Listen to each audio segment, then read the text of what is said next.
para que ellos puedan actuar sobre datos, no solamente sobre sospechas, sino sobre datos fidedignos, ¿sí? Bien, entonces vamos a iniciar nuestra aula de hoy. Voy a tratar de compartir la pantalla.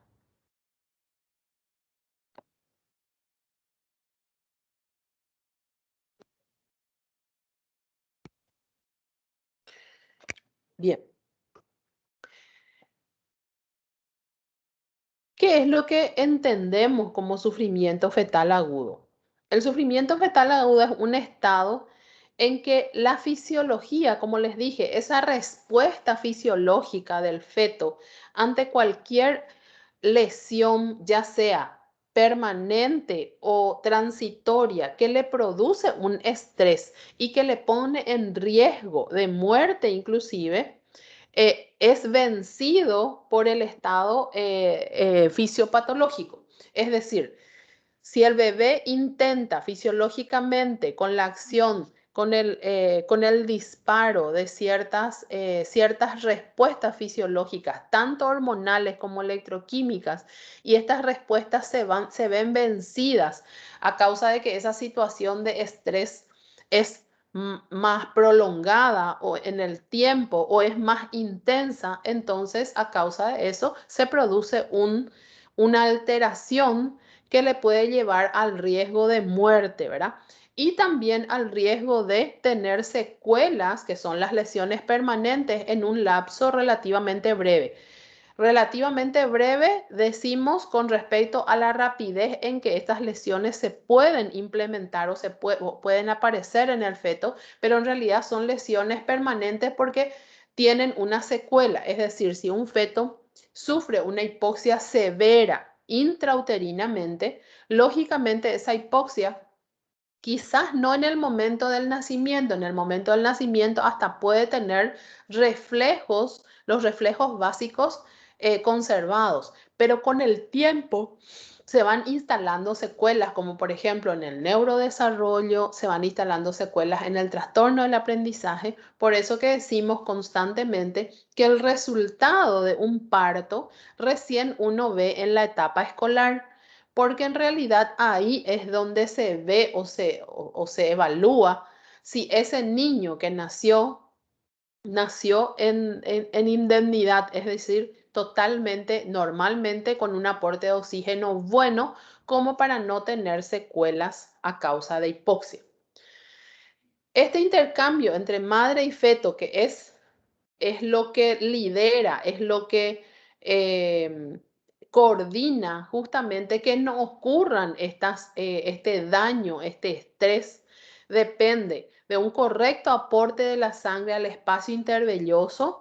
¿Se acuerdan que el espacio intervelloso es el espacio entre las vellosidades, así como dice, y es el lugar de intercambio? Estas vellosidades que están nutridas por arterias espiraladas y por vasos venosos son las que en sus canales hacen el intercambio, no solamente gaseoso, sino de todas las sustancias, inclusive las sustancias de nutrición. Es por eso que debe haber un correcto aporte de sangre a este espacio para que se puedan desarrollar en forma corriente, en forma normal y regular estos intercambios. Un normal intercambio a nivel de la membrana placentaria. Lógicamente que si la membrana placentaria se ve alterada, ya sea porque está calcificada o ya sea porque es una hipoplacenta que no tiene la suficiente extensión placentaria como para realizar un intercambio bueno, entonces también ese intercambio se ve limitado. La capacidad del feto para transportar sangre en calidad suficiente, así como a nivel placentario, que es todo un órgano, debe haber una funcionalidad normal y fisiológica. También el feto debe tener la capacidad para poder bombear, ¿verdad? De repente si hay alguna alteración, alguna malformación cardiovascular, alguna malformación vascular propiamente dicha, o algún tipo de problema en el feto que limite la calidad y la cantidad de aporte o de transporte de sangre, lógicamente también ve afectado el intercambio entre madre y feto. Y también el aporte de sangre al útero en cantidad y calidad. De ahí que sabemos que, por ejemplo, en las pacientes hipertensas o que van a desarrollar una hipertensión inducida por el embarazo, cuando allá por la semana 13 le hacemos un screening con la velocimetría Doppler y vemos que el índice de resistencia de la arteria uterina, que es la que aporta principalmente al útero sangre en cantidad y calidad suficiente, se ve alterado, entonces lógicamente sabemos que ese aporte va a estar limitado. Y a causa de ese aporte, a su vez, va a estar limitada la función placentaria y así sucesivamente porque es una cadena que está todo unido. El sufrimiento fetal, o sea, las causas del sufrimiento fetal, siempre nosotros vamos en obstetricia a clasificar en causas maternas, placentarias y funiculares, que generalmente las llamamos en conjunto ovulares y fetales, ¿verdad? Así tenemos que los procesos que pueden desencadenar una hipoxia, que puede llevar a una asfixia neonatal, generalmente vamos a tener en la madre, puede ser una hipertensión crónica, una enfermedad hipertensiva del embarazo o hipertensión inducida por el embarazo, ya sea acompañada o complicada o no con preeclampsia o toxemia gravídica o que llegue a la eclampsia, afecciones vasculares, diabetes, uso de drogas, hipoxia por alteraciones cardiorrespiratorias. En este caso, por ejemplo, estamos teniendo muchas pacientes que tienen una sumatoria, como las que tienen COVID y embarazo, tienen una sumatoria por alteraciones cardiorrespiratorias y por alteraciones vasculares del tipo trombótico. La hipotensión, hay mujeres que no son hipertensas, sino que son hipotensas extremas y con la sobrecarga de la gestación eso se hace todavía más grave. Y las infecciones, también aquellas que sufren hemorragias o anemia, porque en la anemia, lógicamente, como el vehículo para el oxígeno está en menor cantidad, entonces lógicamente hay que se despiertan mecanismos para tratar de compensar. En la placenta, infartos placentarios, fibrosis placentaria, desprendimiento prematuro, placentas calcificadas o precozmente calcificadas. ¿Qué es lo que es calcificada? Los vasos placentarios, ustedes saben que la placenta tiene una vida media útil. Esa vida media útil de la placenta va más o menos hasta las 41 semanas como máximo. Es por eso que nosotros no podemos esperar, sentarnos a esperar que una paciente active su trabajo de parto cuando ella quiera. Es decir, no podemos estar 45 semanas y seguimos esperando que la paciente tenga su trabajo de parto. No, porque la placenta tiene una vida media útil que fenece o sufre una regresión a nivel ya estructural desde las 41 semanas en adelante. Por eso esa paciente que tiene 41 semanas un día, 41 semanas 2 días, 3 días y así, se acerca a las 42 semanas o más, estamos en ojo en ella, le decimos, vení todos los días a ocultar el latido cardíaco de tu bebé, mami, cuida que tu bebé se mueva, se tiene que mover por lo menos unas 10, 12, 15 veces en el día, controlada después de las ingestas de comida, a ver si se mueve por lo menos 3 o 4 veces, o de repente le pedimos estudios de bienestar fetal, como por ejemplo un monitoreo o un perfil biofísico fetal no estresante.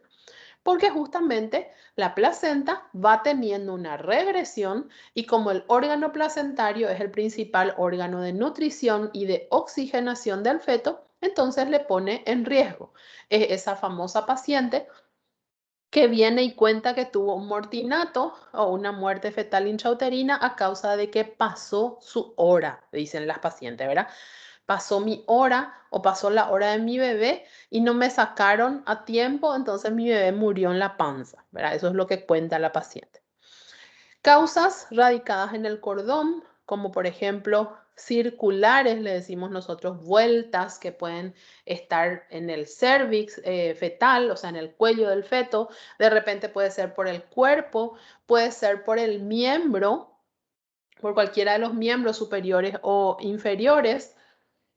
También pueden ser vueltas que formen un nudo verdadero, ¿verdad? El bebé es tan inquieto a veces que en ese movimiento que hace dentro en la panza provoca un nudo verdadero de su cordón umbilical. Y creo que en más de una oportunidad ya les mencioné, no sé por qué no funciona mi cámara, pero nosotros tuvimos la experiencia de que una vez tuvimos que entrar a una cesárea de emergencia solamente porque el bebé, ustedes, los que son padres, los que tienen sus sobrinitos o hermanitos o lo que sea, van a saber que cuando los bebés son pequeñitos, son recién nacidos, tienen un reflejo de prensión muy fuerte en los miembros superiores, en la mano. Tienen la mayor parte del tiempo la manito cerrada, fuertemente cerrada, ¿verdad? Es muy difícil abrirle la mano así, la palma de la mano, verle la palma de la mano a los bebés. Es más, en los pliegues de la mano se suelen juntar pelucita, suciedad, ¿verdad? Porque ellos tienen constantemente la mano cerrada. Y nos pasó a una colega y a mí que estábamos llevando una gestación juntas, éramos prenatalistas juntas de una paciente, porque consultaba con ambas. Ella le hacía todos los estudios ecográficos y de bienestar fetal y yo le hacía el prenatal.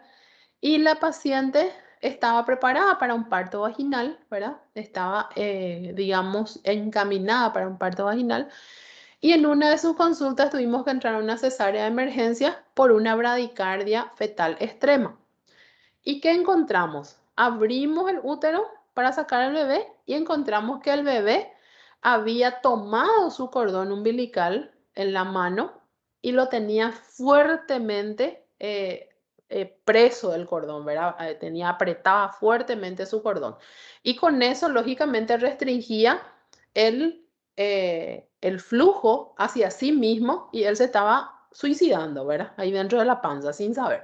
Y eso fue lo que causó esa bradicardia extrema y tuvimos que entrar, ¿verdad? Fue algo jocoso, gracias a Dios no pasó nada, ¿verdad? Salió el bebé sin problema, pero les cuento que hasta ese punto las compresiones, los nudos verdaderos, los prolapsos, que es cuando el cordón umbilical, por ejemplo, precede a la presentación, es decir, sale primero que la cabeza fetal, entonces la cabeza fetal cuando entra en el canal del parto puede comprimir ese cordón y puede por ende causar una hipoxia tan severa que puede inclusive llevarle a la muerte al niño. Por eso los prolapsos de cordones son emergencias obstétricas y se hace una cesárea de emergencia.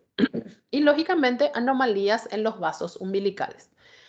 ¿Y qué puede ser o qué pueden ser causas de asfixia neonatal en el feto, que radiquen en el feto, que tenga un E-drops, como los que tienen en las incompatibilidades sanguíneas, por ejemplo, del factor RH, que es lo más frecuente?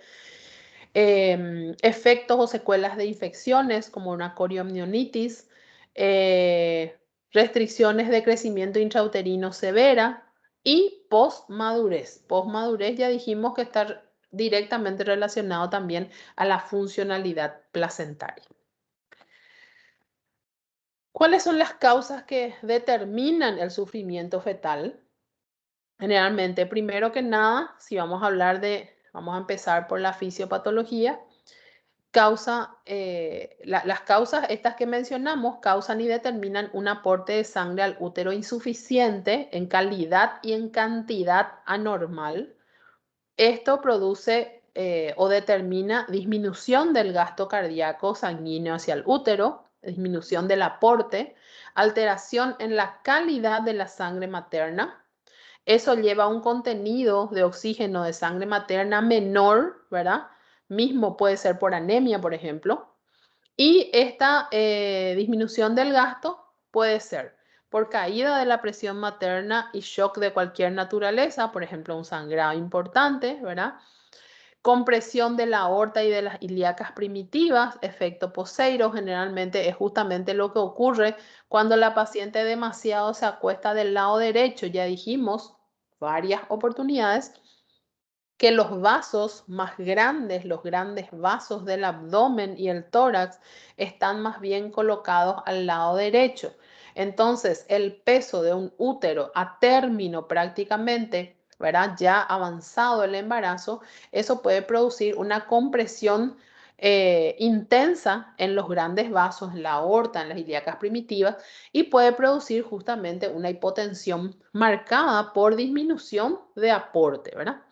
En la preeclampsia hay disminución del gasto cardíaco por vasoconstricción, ¿verdad? Y todavía más si de por ahí el miometrio también colabora con esa vasoconstricción contrayéndose. Alteraciones del aporte de sangre al espacio intervelloso que habíamos citado al principio por alteración de la circulación en los vasos de miometrio. Generalmente, el gasto de sangre por el espacio intervelloso es aproximadamente de 500 ml por minuto. Esa es la velocidad de intercambio, por decirlo de alguna manera, en promedio.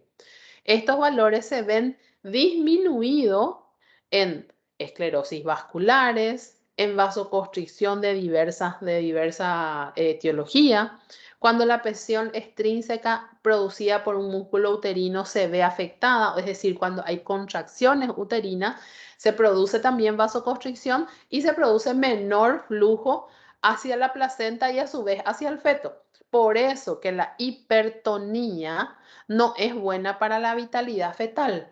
Y cuando hay procesos que llevan a la hipertonía, ejemplo, el desprendimiento prematuro de placenta normoinserta, que produce una hipertonía por la irritación que la sangre produce en el músculo uterino, entonces produce una vasoconstricción sumamente marcada, un bajo aporte hacia el feto y por ende un sufrimiento fetal y puede causar la muerte.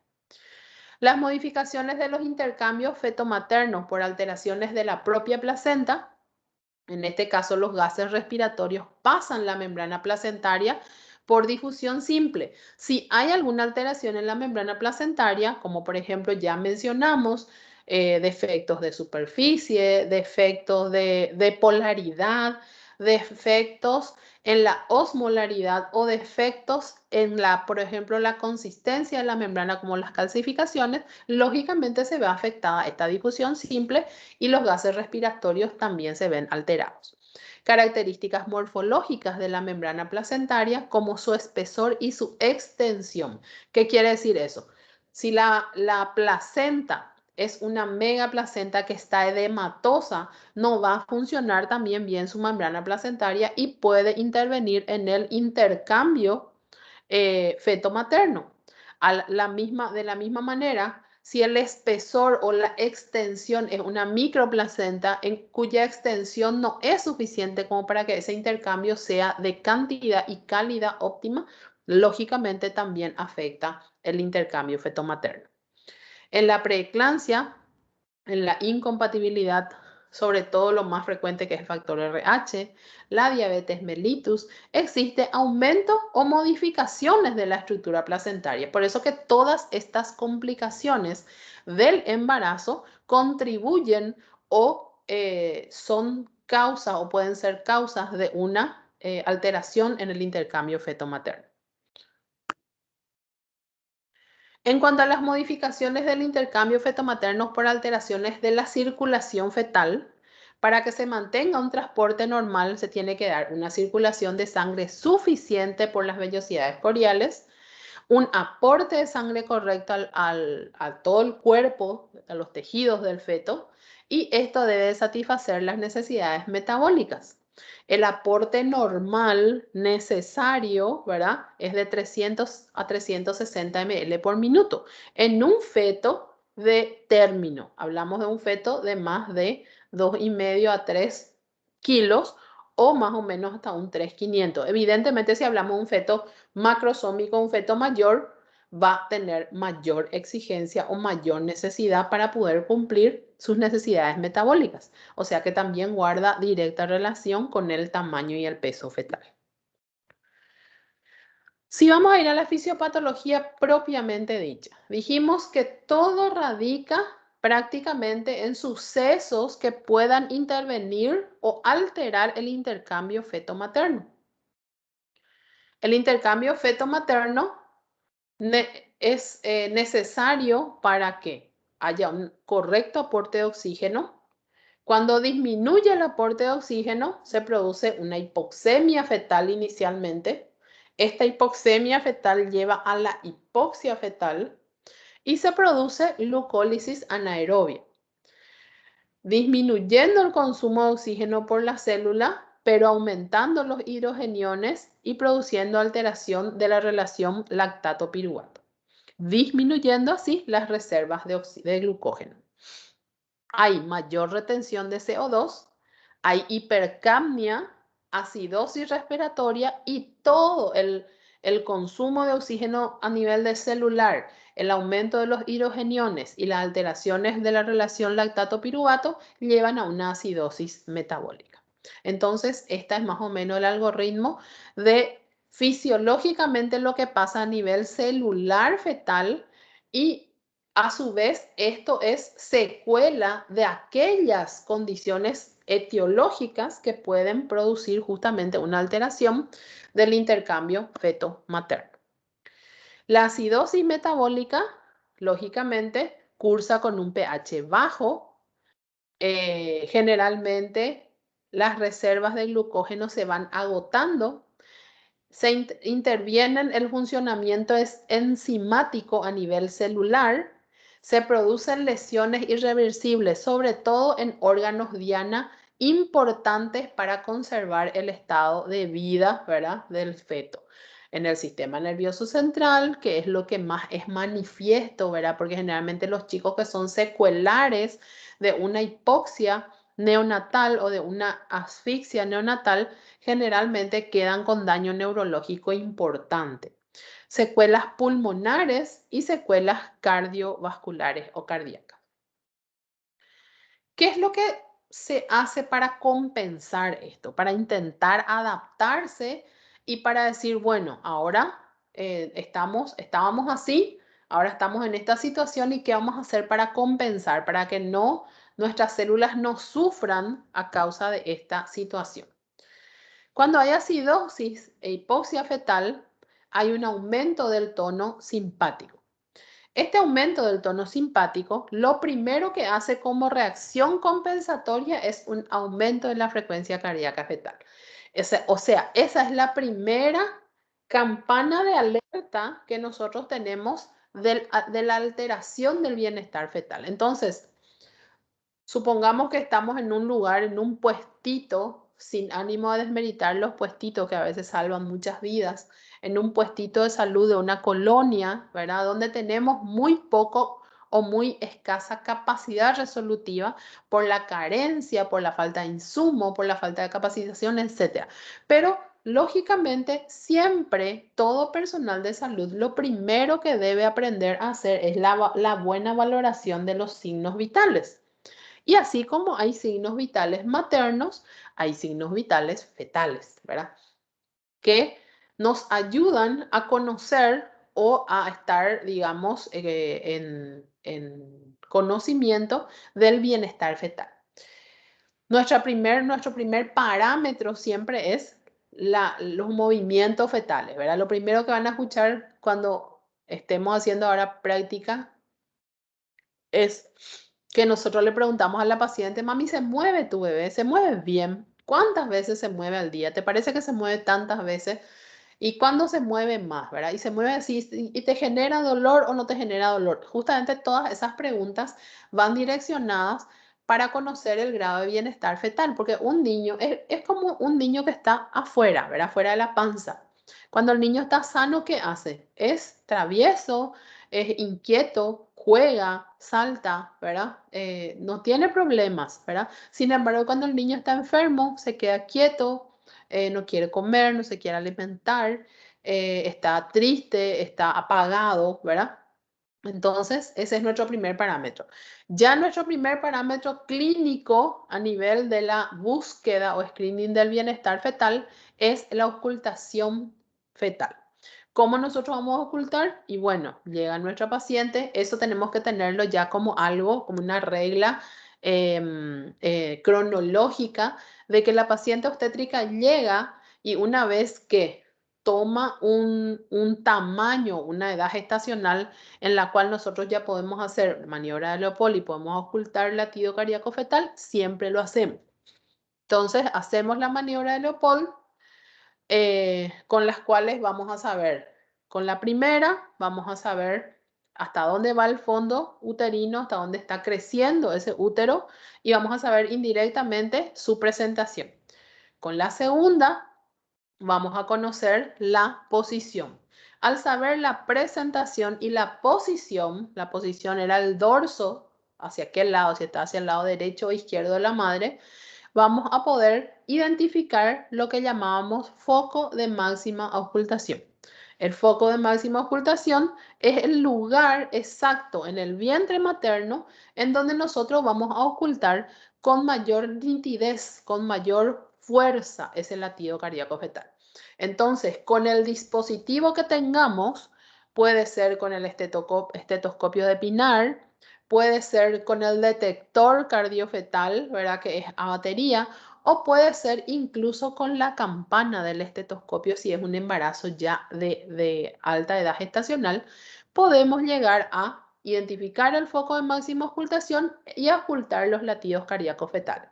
Siempre los vamos a comparar con el pulso materno, porque acuérdense que nosotros también podemos ocultar pulso materno e identificarlo como si fuese fetal, ¿verdad? Entonces vamos a hacer una comparación con el pulso materno y vamos a contar cuántos latidos escuchamos en un minuto. Todos los textos prácticamente consensúan en que la frecuencia cardíaca fetal normal está más o menos entre 140 y 160. Por encima de 160 consideramos taquicardia y por debajo de 140, cuando es persistente, una bradicardia. Lógicamente que hay momentos, supongamos, la paciente vino subiendo la escalera, yo tengo mi consultorio en el tercer piso y no anda mi ascensor, entonces mi paciente vino por la escalera y llega y yo ya le llamo, entonces ya llega y se acuesta en la camilla y yo le oculto, la paciente va a estar taquicárdica y el bebé también. Entonces, lógicamente tengo que darle un espacio de tiempo para que la paciente, si fuera así, de repente esté, digamos, en reposo para que yo le pueda corregir, perdón, no corregir, sino que controlar su frecuencia cardíaca fetal. De la misma manera, hay periodos de sueño del feto, ¿verdad? Y si de repente el bebé no se está moviendo y puede estar en un periodo de sueño, de repente puedo encontrar un 130 y no me tengo que alarmar demasiado si es que me dice la paciente que normalmente se está moviendo bien. Entonces, nuestro primer signo de alarma, aumento de la frecuencia cardíaca fetal en respuesta al aumento del tono simpático a causa de la acidosis e hipoxia fetal. Posteriormente, llega esta frecuencia cardíaca esta hipoxemia, ¿verdad? Llega a un nivel crítico de hipoxia y se aumenta el tono vagal. El tono vagal, en contrapartida, disminuye la frecuencia cardíaca fetal. Ahí ya se produce un estrés fetal importante que produce el disparo de ciertas sustancias de la noradrenalina y la epinefrina. La epinefrina produce aumento de la circulación de los vasos de las vellosidades coriales, aumento en la circulación encéfalo-miocardio y disminución del gasto sanguíneo en órganos no vitales. Es decir, redirecciona la circulación hacia los órganos vitales, porque le llamamos, porque sin ellos no podemos vivir, ¿verdad? Hay órganos que en respuesta a ese estrés son más necesarios que los otros. Es decir, evidentemente para vivir mejor yo necesito que funcionen bien mis piernas, mis pies, ¿verdad? Mis manos, etcétera. Pero en ese momento, para mantener mi vida, necesito que funcione mi cerebro, mi corazón, mi riñón, mis suprarrenales para hacer las hormonas y sustancias que me tienen que ayudar en la situación de estrés. Entonces, estos mecanismos, el aumento de la circulación de los vasos a las velocidades coriales, el aumento en la circulación del encéfalo y miocardio y la disminución del gasto sanguíneo, del aporte hacia los órganos no vitales y esa reorganización del flujo sanguíneo provoca mejores condiciones circulatorias en los parénquimas vitales y la placenta. En ese momento la placenta también es un órgano de vitalidad. ¿Por qué? Porque es el que le va a pasar, va a hacer el intercambio materno-fetal y le va a pasar los nutrientes, de los cuales el principal nutriente es el oxígeno. Hay entonces una redistribución de ese gasto cardíaco a los órganos nobles, a los órganos más sensibles y más necesarios: cerebro, corazón, riñón, suprarrenales, placenta. La hipoxia dificulta el transporte placentario de glucosa, que es un proceso oxígeno dependiente. El feto utiliza entonces una vía anaerobia para generar la glucosa, que es su combustible. Utiliza sus reservas de glucógeno hepáticas, cardíacas y renales. En una hipoxia moderada, el consumo de oxígeno miocárdico y cerebral se mantiene, pero cuando la asfixia es grave, es intensa, es permanente y la vasoconstricción también a su vez es permanente, eso lleva a una morbilidad cada vez mayor y puede llevarle a la muerte.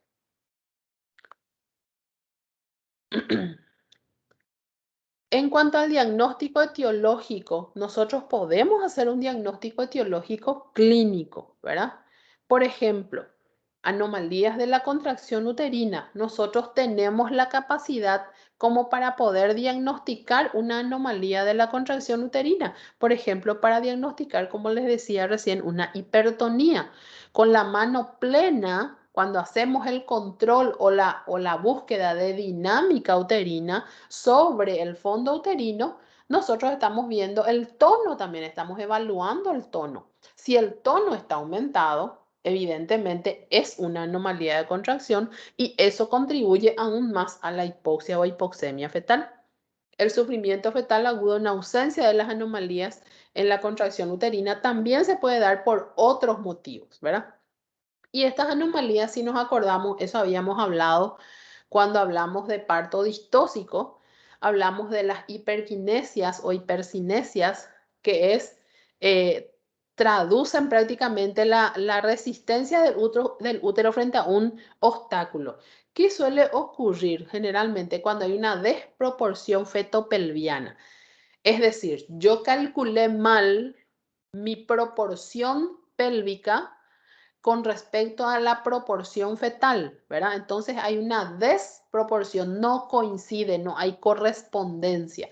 Mi contenido no es suficiente para contener o para dejar pasar el contenido. Mi continente no es suficiente para hacer pasar mi contenido. Es decir, o mi feto es muy grande, o mi pelvis es muy pequeña, o ambos, ¿verdad? Y ahí de repente se produjo o se desencadenó el trabajo de parto y la paciente tiene contracciones y cada vez más intensas, ¿verdad? Que superan los 60 milímetros de mercurio, pero no pueden hacer progresar el móvil fetal a causa de que no hay coincidencia feto-pélvica.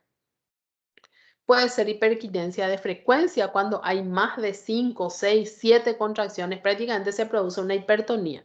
Y lógicamente la hipertonía propiamente dicha, cuando se mantiene un tono superior a los 18, 20 o más milímetros de mercurio en todo momento. Todas esas son alteraciones. Y el sufrimiento fetal que se causa o que ocurre en ausencia de anomalías pueden ser anomalías de la duración del parto, como un parto muy prolongado, puede agotar la reserva de oxígeno de la cámara intervellosa y producir trastornos de la ventilación, hipocapnia, alcalosis respiratorias que disminuyen el flujo placentario y afectan, por ende, el bienestar fetal. ¿Cuándo, por ejemplo, se puede dar un trastorno o un parto muy prolongado?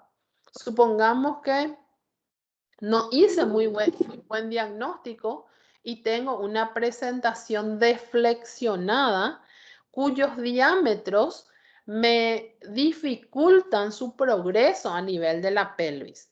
Lógicamente, puede que la contracción uterina esté normal, ¿verdad? Se produzca una buena contracción uterina, una buena dinámica uterina como para que el parto se pueda producir, pero sin embargo, los diámetros justamente a nivel fetal, los diámetros que se exponen al canal del parto, dificultan el paso del móvil.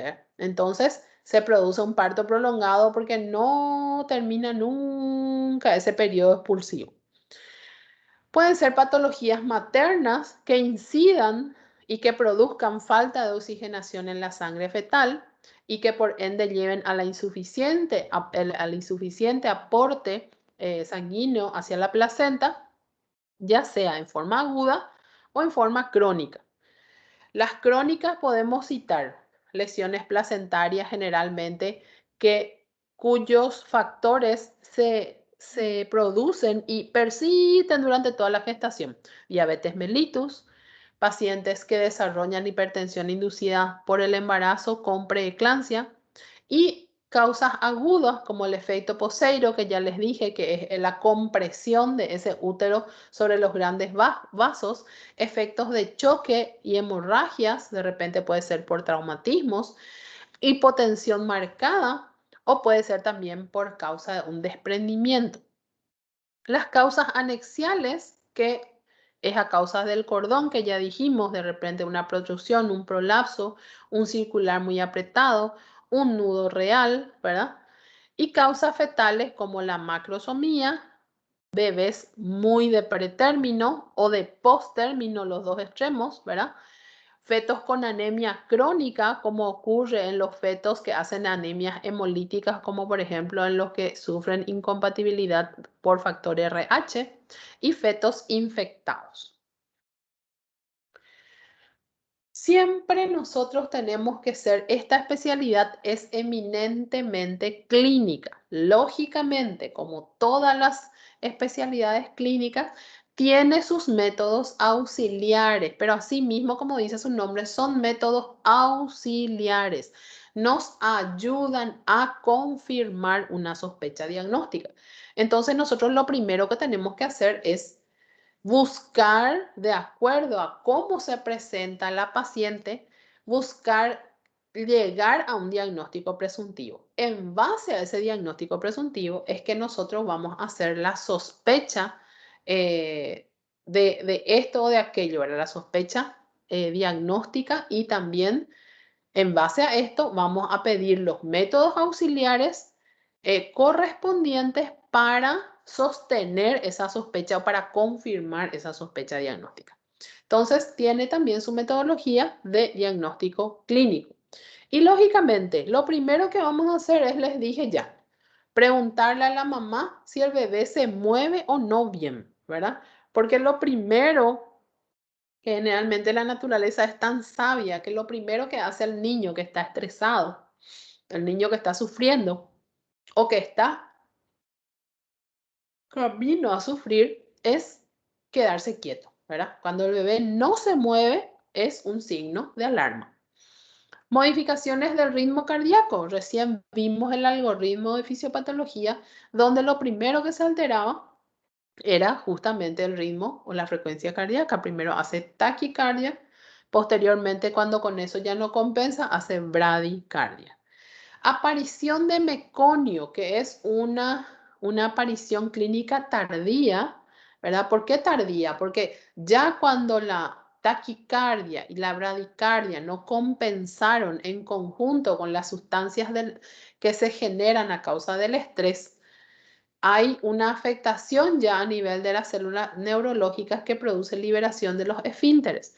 Al producirse liberación de los esfínteres, se produce liberación de meconio, que es el contenido intestinal del feto en el líquido amniótico. Entonces, al romper la membrana, nosotros vemos el meconio y ese meconio tiñe de una coloración verdosa el líquido amniótico, ¿verdad? A veces en forma lo espesa en forma de puré, le llamamos puré de arveja, de hervilla sería en portugués, ¿verdad?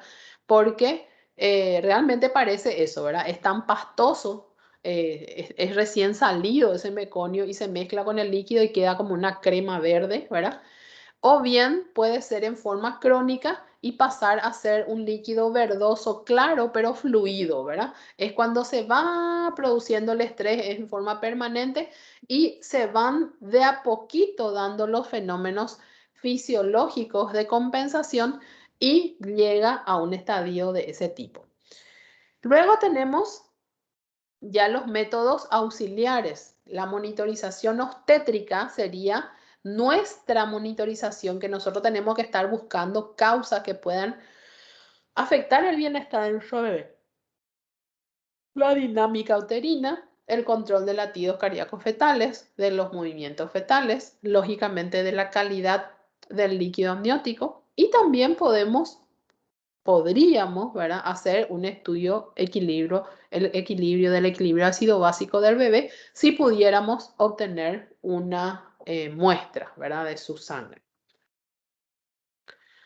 Entonces, podemos detectar entre las modificaciones del ritmo cardíaco fetal, taquicardias, cuando pasan a más de 160 latidos por minuto, bradicardia, cuando disminuyen por debajo de 120 latidos por minuto, irregularidades. ¿Cuáles serían las irregularidades? En realidad nosotros cuando hablábamos de estudios de bienestar fetal, habíamos hablado bastante de lo que es el monitoreo fetal, ¿verdad? O el cardiotocograma. El cardiotocograma es un trazado que ahí justamente ustedes le ven a la paciente que está con las bandas elásticas y con los transductores o detectores, el que tiene en el fondo del útero para detectar la dinámica uterina o las contracciones, y el que tiene más abajo en el foco de máxima ocultación, el que detecta la frecuencia cardíaca fetal. Lógicamente, en ese trazado se tienen en cuenta los movimientos fetales y las modificaciones que pueden sufrir el ritmo cardíaco con respecto a los movimientos. ¿Qué pasa cuando yo me subo a una escalera corriendo o cuando me voy a la academia y hago unas cuantas flexiones? Lógicamente, mi frecuencia cardíaca fetal aumenta. Entonces, concomitantemente a los movimientos fetales, esta frecuencia debe de tener un incremento que posteriormente, una vez que cede ese esfuerzo que estamos haciendo, vuelve al nivel basal.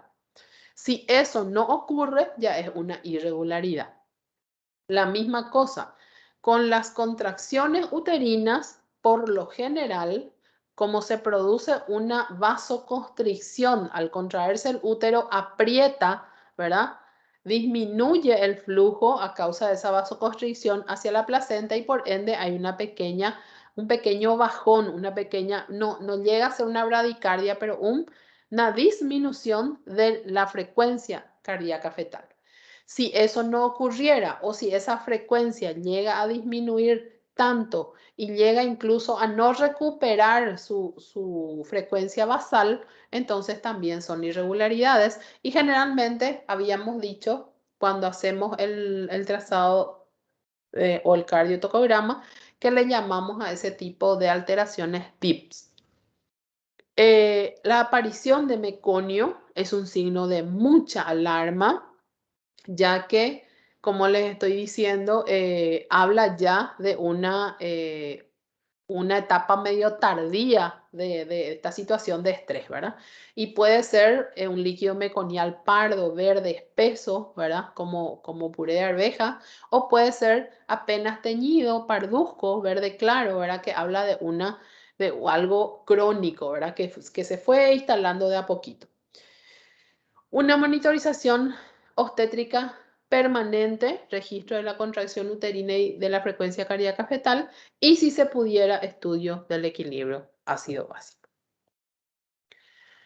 Hablábamos recién de los DIPS, el DIP tipo 1, que es asociado a la contracción uterina y es debido a la compresión de la cabeza fetal más frecuentemente durante el periodo expulsivo.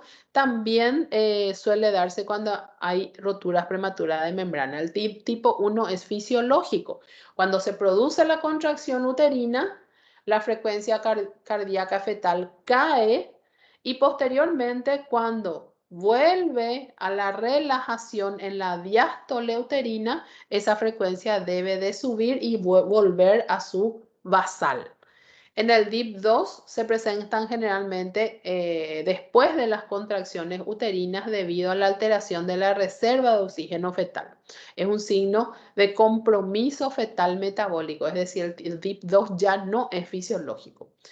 Y el DIP tipo 3 generalmente está asociado a compresión del cordón umbilical de algún tipo.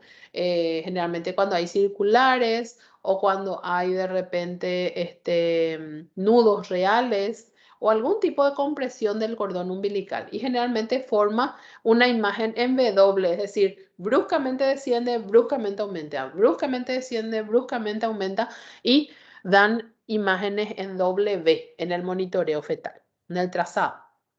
La presencia de DIP tipo 2 con todas las contracciones uterinas es un signo de alarma y obliga a descartar sufrimiento fetal agudo porque se relaciona con una hipoxemia. La vigilancia fetal y ocultación periódica de la frecuencia durante el trabajo de parto y el partograma son los métodos clínicos para determinar la presencia de sufrimiento fetal. Es decir, yo no precisamente, valga la redundancia, preciso de un cardiotocógrafo para detectar el DIP o para detectar la sospecha del bienestar fetal alterado. Yo con mi pinar, ¿verdad? Utilizando bien con mi mano en el fondo uterino y controlando que esa frecuencia cardíaca fetal no tenga una alteración de las que hablamos concomitantemente a las contracciones, entonces perfectamente puedo detectar los DIP en forma clínica. Entonces, no es que si yo no tengo un monitor, yo no puedo controlar y no voy a poder detectar un sufrimiento fetal. No, es de detección clínica. Si yo tengo el aparato para hacer el estudio o el perfil biofísico fetal o el cardiotocograma, lógicamente lo voy a hacer para confirmar mi diagnóstico. Y los métodos de monitoreo que solemos utilizar puede ser preparto, cuando de repente cuando le pedimos a la paciente y cuando de repente tenemos alguna enfermedad de base que nos puede tener incidencia y pueden causar un sufrimiento fetal, cuando tenemos alguna complicación que pueda determinar una alteración en el flujo a nivel placentario, cuando tenemos más de un feto, ¿verdad? O cuando tenemos de repente antecedentes que le puedan llevar a la paciente a una diabetes gestacional, a una hipertensión inducida por el embarazo, todo eso es indicación de hacer monitoreo, ya sea tococardiografía, perfil biofísico fetal o ayudado también al ultrasonido o a la velocimetría Doppler. Todas estas son pruebas de bienestar fetal. Se pueden hacer preparto, se puede hacer intraparto, monitoreo electrónico continuo, ¿verdad? Con el monitor o en forma clínica, nosotros con nuestro pinar o con nuestro detector cardiofetal. Se puede hacer oximetría de pulso fetal. Se puede obtener una muestra del cuero cabelludo y ver el pH para ver si no está en acidosis metabólica. Y se puede ver a través de la rotura artificial de membrana que podemos realizar buscando o tratando de ver la calidad y sobre todo la coloración de nuestro líquido amniótico, a ver si hay o no presencia de mecón.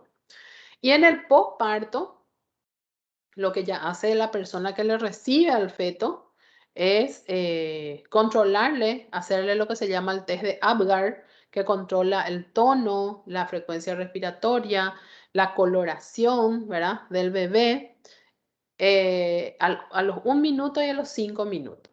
Se puede hacer gasometría de cordón umbilical y se puede hacer, buscar reflejos neuroconductuales básicos que el niño recién nacido que no ha sufrido hipoxemia debe de tener. En el preparto, en forma diagnóstica, se puede utilizar el monitoreo fetal no estresante, que es un simple trazado en el cual, así como vimos recién, se le coloca a la madre ¿verdad? En una posición cómoda, generalmente no tan acostada, un poco semisentada para facilitar que no se desespere por la compresión que produce el útero, ¿verdad? Se le coloca dos bandas, dos detectores, uno en el fondo uterino, ya que en el fondo uterino, ya sea cerca del cuerno derecho o izquierdo, está el marcapaso fisiológico del útero, en donde se generan, se originan las contracciones, y este detector detecta justamente las contracciones uterinas, y otro detector o transductor en el foco de máxima ocultación, sostenido por unas bandas elásticas, y estos transmiten lo detectado y grafican en un papel a través de un aparato. También se puede llegar a hacer un monitoreo fetal estresante. ¿A qué nos referimos con estresante? Generalmente el estrés que nosotros podemos causar de afuera es el inducir la actividad uterina para que al contraerse el útero le sume, digamos, una causa de estrés o una causa de disminución de flujo para el retorno materno fetal, y a causa de eso demuestra si el feto es capaz de tolerar ese evento o es capaz de adaptarse a ese evento. Si el feto no se adapta, si el feto tolera mal o no tolera ese evento, entonces se sospecha con más fuerza todavía de una situación de sufrimiento fetal. El perfil biofísico fetal es un estudio que utiliza los recursos del cardiotocógrafo, que es el monitor fetal, y también el curso ultrasonográfico de la ecografía, y mide 5 parámetros: movimientos respiratorios, movimientos fetales, tono fetal, volumen del líquido amniótico y el resultado del monitoreo fetal no estresante. A cada uno de ellos le da un valor de 2, del 0 al 2. Entonces, sumados los 5 parámetros, el total da 10. La presencia de normalidad es valorada entonces de 2 puntos y la ausencia con 0 puntos. Entonces, a cada uno le doy 2 o 0, o 1 o 2 o 0. Y acorde a eso hago la sumatoria. Generalmente cuando está entre 8 y 10 indica que los parámetros están conservados, y cuando da menos de 7 o de 6 sospecha de asfixia fetal. Y es un mal pronóstico. El ultrasonido Doppler es uno de los recursos que más se está utilizando en el estudio del bienestar fetal. Ha adquirido mucha relevancia, sobre todo desde que, por los mecanismos del programa Código Rojo que se implementó a nivel Latinoamérica y a todos los países que están asociados a OPS y OMS, tomó todavía mayor relevancia cuando se consensuó en saber que la hipertensión es uno de los asesinos silentes más frecuentes para la madre o para las madres y los fetos. Intraparto también se puede hacer un monitoreo electrónico de la frecuencia cardíaca fetal. Se le puede conectar a la mamá al monitor, ¿verdad? Haciendo una relevancia, un monitoreo constante, frecuencia cardíaca basal, variabilidad, ¿verdad? Estar mirando cómo va variando esa frecuencia con respecto a los movimientos fetales, con respecto a sus desaceleraciones o aceleraciones, al respecto de los movimientos y también de la contracción uterina. Y lógicamente lo que no hacemos acá, que sería el real, digamos, el factor más fidedigno para que nosotros podamos aludir a un diagnóstico de sufrimiento fetal agudo, ¿verdad? Que sí se hace en países mucho más desarrollados, que es la obtención de una muestra de sangre fetal a través del cuero cabelludo y la elaboración del el diagnóstico del pH, ¿verdad? El pH normal suele ser igual al de la sangre materna, prácticamente de 7,35, 7,40, ¿verdad? Y cuando está por debajo de 7,25, 7,20, ya es una zona denominada preacidótica o prepatológica, y valores por debajo de 7,20 ya es una acidosis y ya es considerado patológico.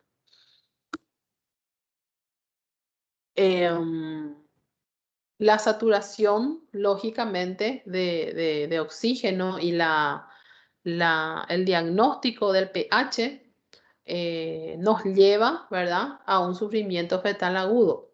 Y hay que recordar que cuando hablamos de emergencia obstétrica, la emergencia obstétrica, que el sufrimiento fetal es una de las emergencias obstétricas, no nos da más de 15 minutos para la toma oportuna de decisiones. ¿Qué quiere decir eso? Que si yo me retraso más de 15 minutos en la toma de decisión, o sea, yo ahora le voy a sacar a este bebé, o yo voy a colocarle a su mamá de oxígeno y si no mejora en 5 minutos, le preparo para una cesárea y le saco. O una de esas decisiones así drásticas puede generar secuelas incluso de por vida.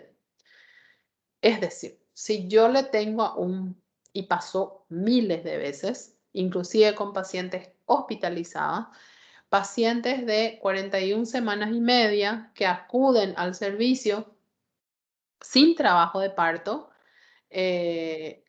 con domicilio alejado, por ejemplo, o son enviadas nuevamente a su casa porque no están en trabajo de parto, o directamente,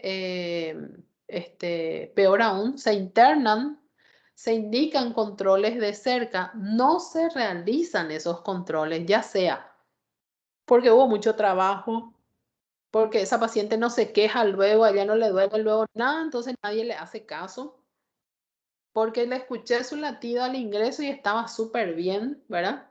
Y a veces tenemos experiencias sumamente negativas, como que una paciente que estaba hospitalizada en cuestión de 8, 12 a 10 horas hace una muerte fetal intrauterina, un óbito fetal, ¿verdad? Eso es tétrico, el impacto emocional es demasiado grande, entonces son cosas que hay que cuidar y hay que estar encima de ese tipo de pacientes para que no llegue a ocurrir algo que no podamos evitar.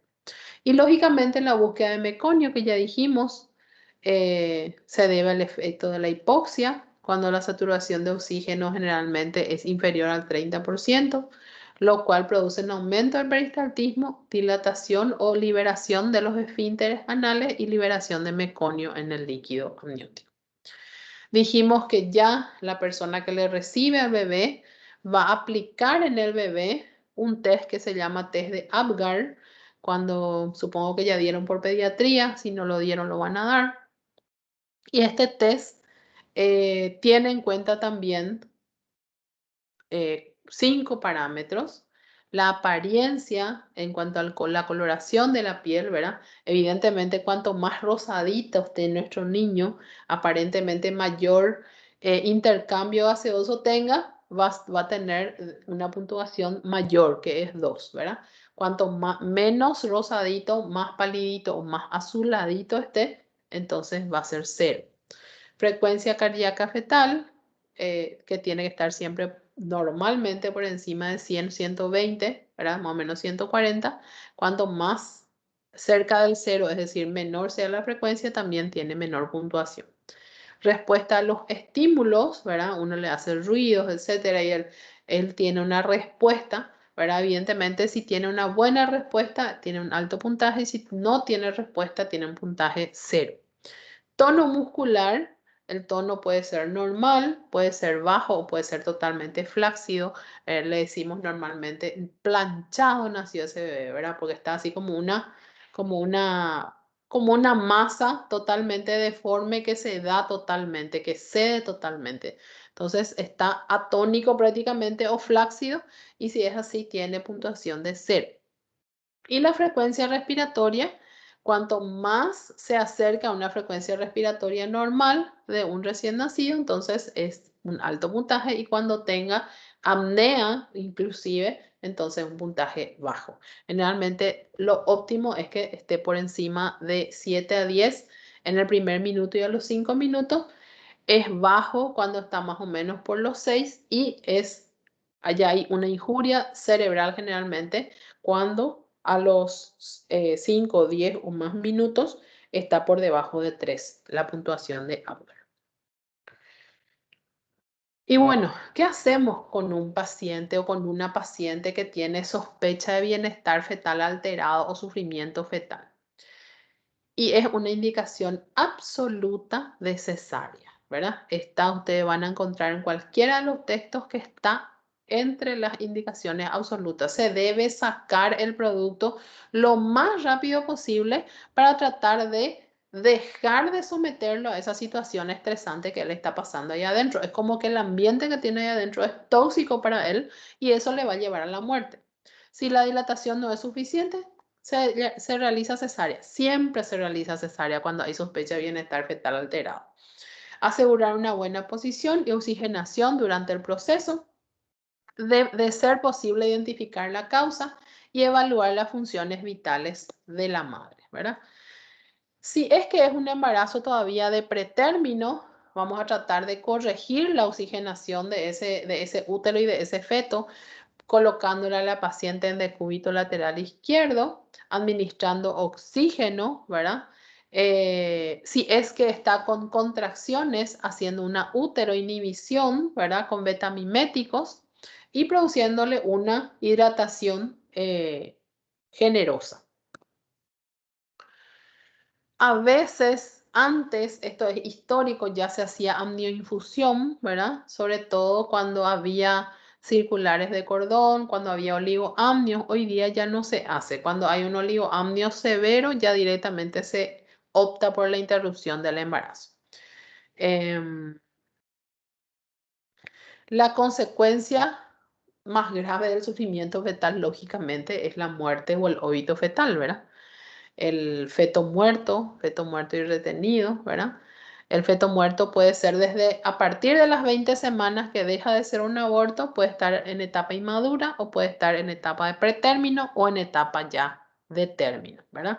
Y generalmente se le denomina muerto y retenido cuando está retenido dentro del útero, hasta inclusive puede pasar hasta 3 semanas, ¿verdad? Es un problema social que tenemos cuando ocurre una muerte fetal, porque generalmente ocurre toda una situación psicosocial familiar en el entorno que quiere condicionar a que sí o sí sea extraído por vía cesárea. Una muerte fetal no es indicación absoluta de cesárea. Sí es indicación absoluta de cesárea un sufrimiento fetal agudo o una sospecha de bienestar fetal alterado, pero un óbito fetal no es indicación de cesárea.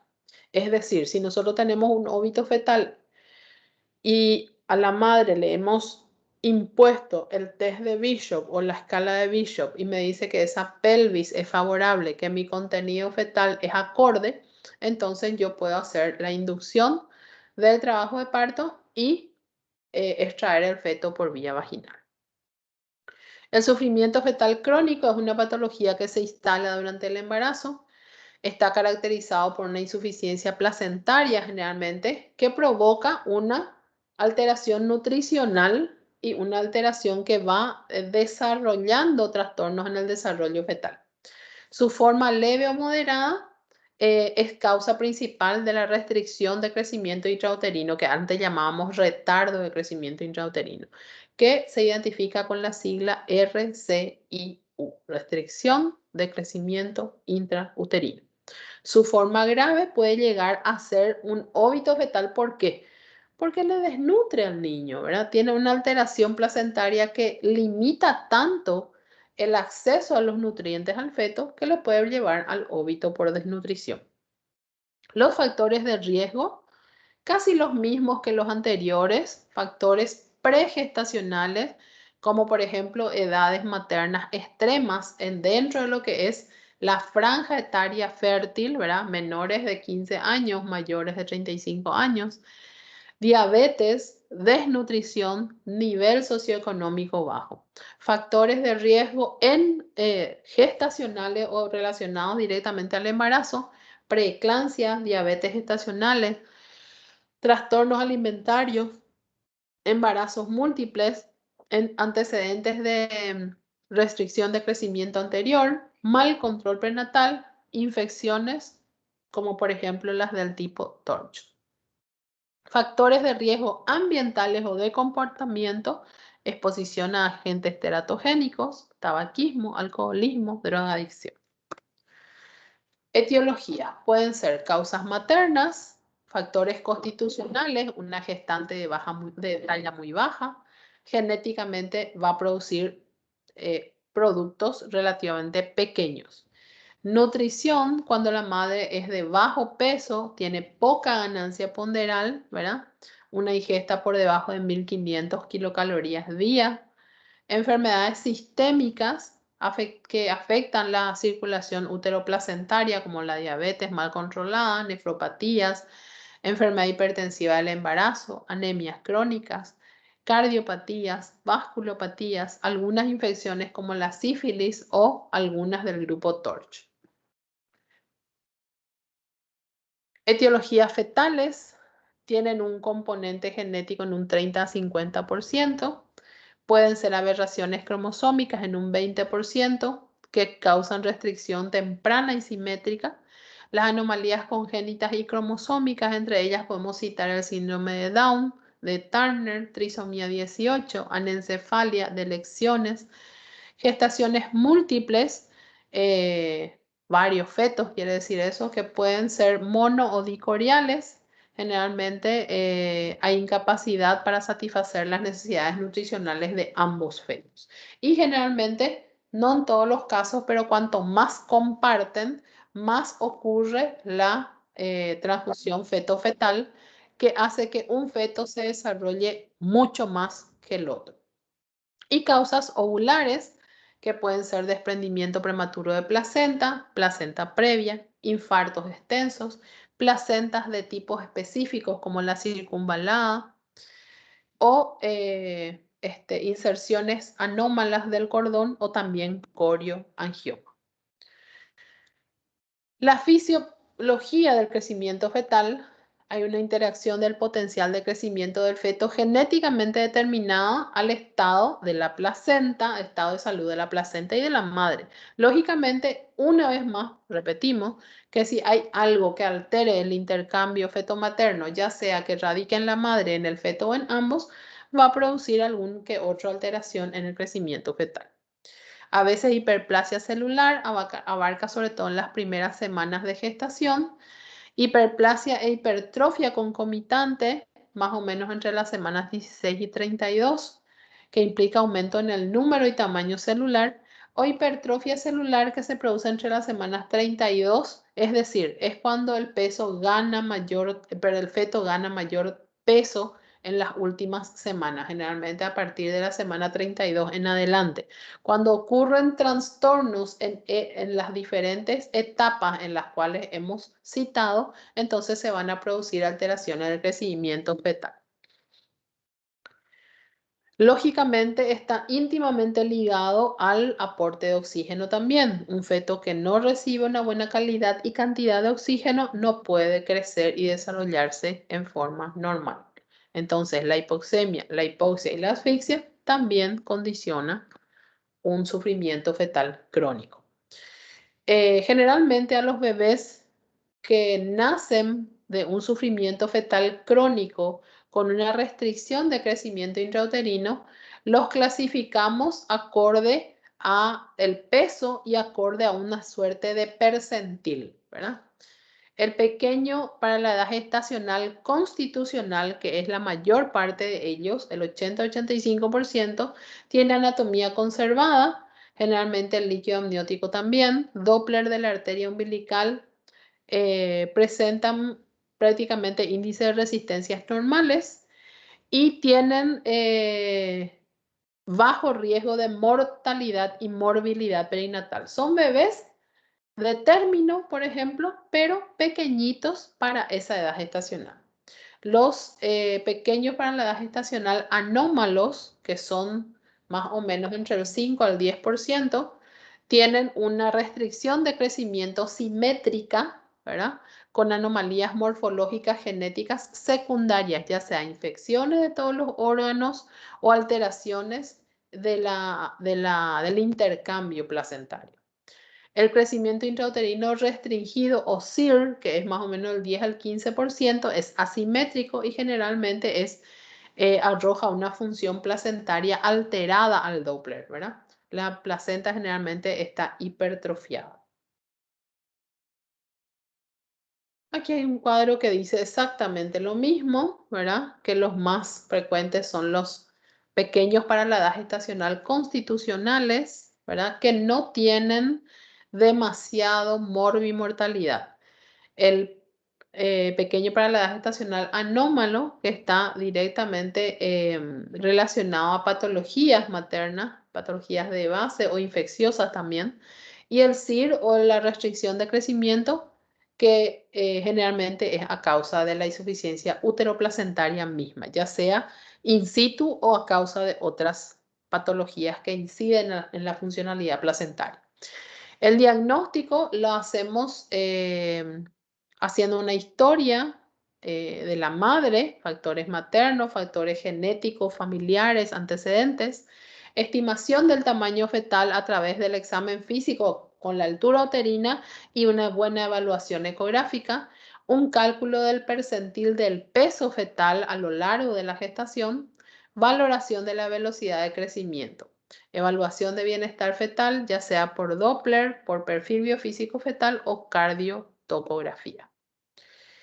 Nuestro primer parámetro para sospechar de una alteración del peso o del tamaño fetal o del buen desarrollo fetal lo tenemos a través de la medición de la altura uterina, ¿verdad? Ahí, si ustedes recuerdan, ese dibujito era al principio de las clases.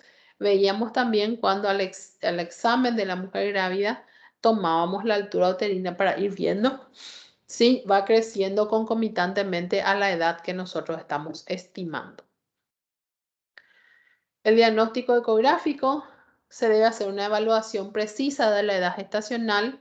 La mejor estimación de la edad gestacional se obtiene por medición de CRL o longitud cráneo robadilla o rodilla. En el primer trimestre, LCC también se suele colocar longitud cráneo caudal o LCN cráneo nalga. Esas son las mediciones más fidedignas. El estudio biométrico, la circunferencia abdominal, es el marcador ecográfico por sí solo para el peso, ¿verdad?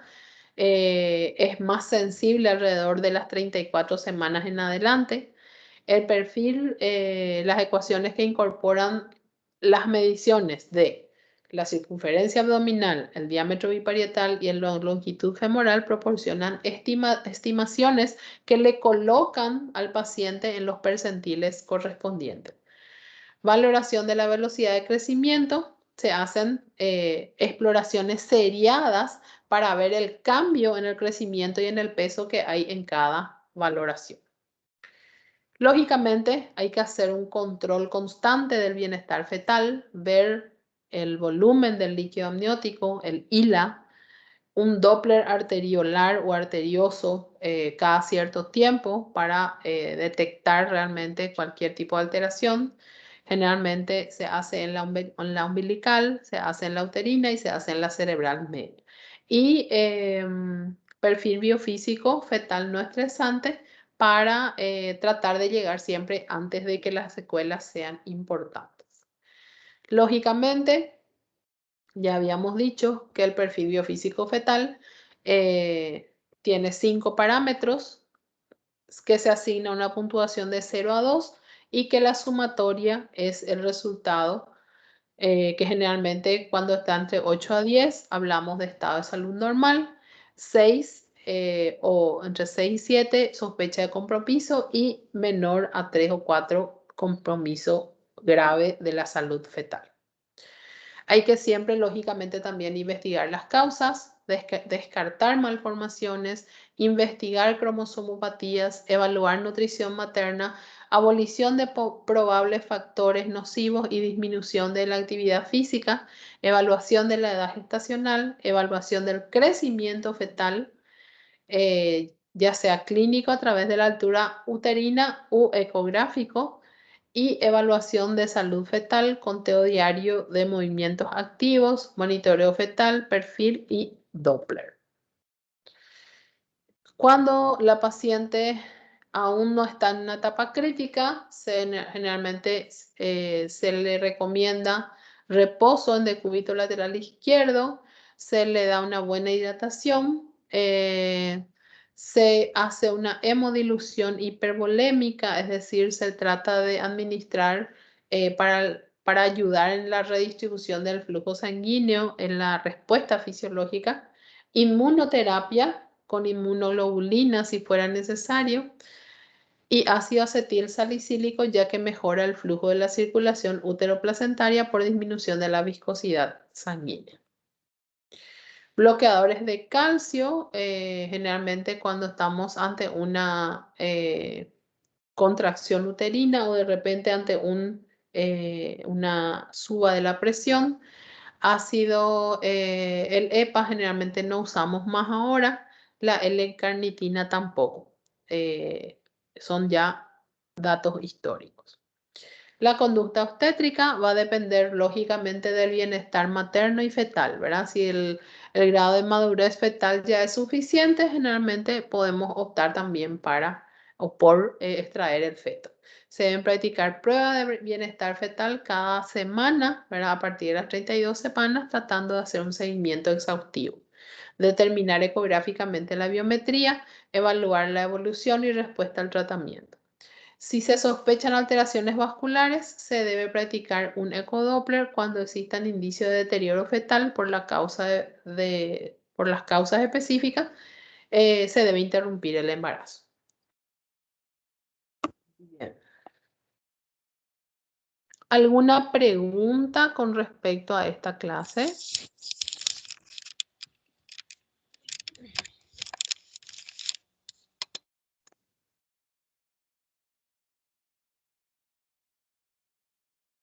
Yo creo que no, doctor. Está. ¿Qué otro tema quisieran ustedes repasar para hacerlo si es que gustan en una clase más? Professora. Sí. Posso tirar uma dúvida, professora? Sí, claro. Si es que sé por lo menos. É relacionado sobre o tema de diabetes gestacional. Por exemplo, assim, o valor da glicemia de jejum na gestante ela é diferente, né? Para ser normal é menor que 92, é Sim. isso? Sim. No caso, por exemplo, se eu tenho uma alteração da glicemia de jejum, dá, por exemplo, maior que 92, 97, 100, eu já posso fazer o teste de tolerância oral à glicose ou eu espero chegar a determinada semana? No. La cuestión de diabetes, en cualquier semana se puede diagnosticar. No importa la edad gestacional, porque la diabetes, desde el momento, de hecho, el estado grávido ya es un estado diabetogénico porque el estado gravídico produce una resistencia a la insulina, que en ciertas pacientes que están predispuestas a la diabetes, se agrava todavía más y se produce lo que es la diabetes gestacional, ¿verdad? Entonces, en cualquier etapa gestacional, si yo detecto, a veces somos muy, yo personalmente les digo en mi experiencia profesional, yo soy muy miedosa con el tema de diabetes e hipertensión. Y yo cuando detecto una glicemia por encima de 90, ni siquiera espero a que sea 92 ni 95, como dicen ciertos textos, directamente le pido una hemoglobina glicada o le pido una curva de tolerancia oral a la glucosa buscando el diagnóstico. Si me viene normal la hemoglobina glicada y me viene normal mi curva, y bueno, pudo haber sido una ingesta tardía, de repente en cuanto, qué sé yo, se tomó la muestra a las 7 de la mañana, pero cenó a las 11, las 12 de la noche, entonces no tiene un ayuno de 8 a 12 horas para la extracción de la glicemia basal y puede ser eso no más. Pero yo tengo que, una vez que sube, o sea, o viene una glicemia por encima de 92, 95 o más, sí o sí ya tengo que confirmar con una curva de tolerancia ou com uma hemoglobina glicada. Então, doutora, na primeira consulta eu peço uma glicemia de jejum, aí se vier alterado, aí eu peço a glicemia glicada e o teste de tolerância, então, nesse caso. Assim mesmo, assim mesmo, assim mesmo. Entendi. Independientemente da idade gestacional. Ah, entendi, tá certo. É porque eu tava lendo, aí eu vi que, tipo, tinha alguns casos que eles pediam em tal semana, mas então eu já posso pedir, né? Sí, ya podés pedir.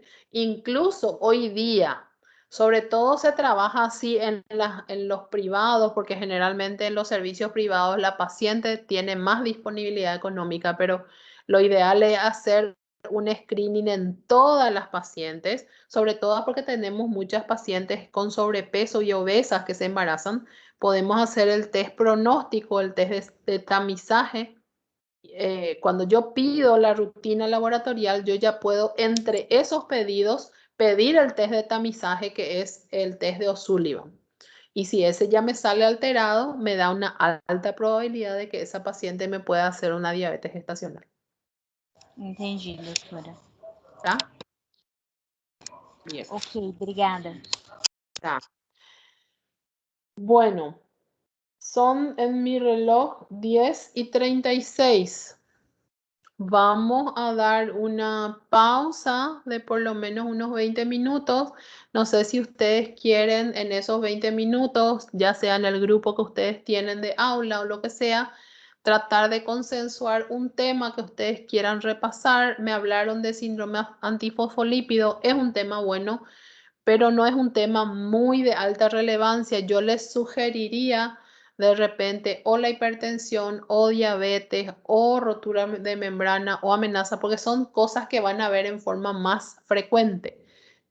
Ustedes me dirán cuál de ellos podemos repetir o podemos repasar y podemos hacerlo después del receso, ¿sí?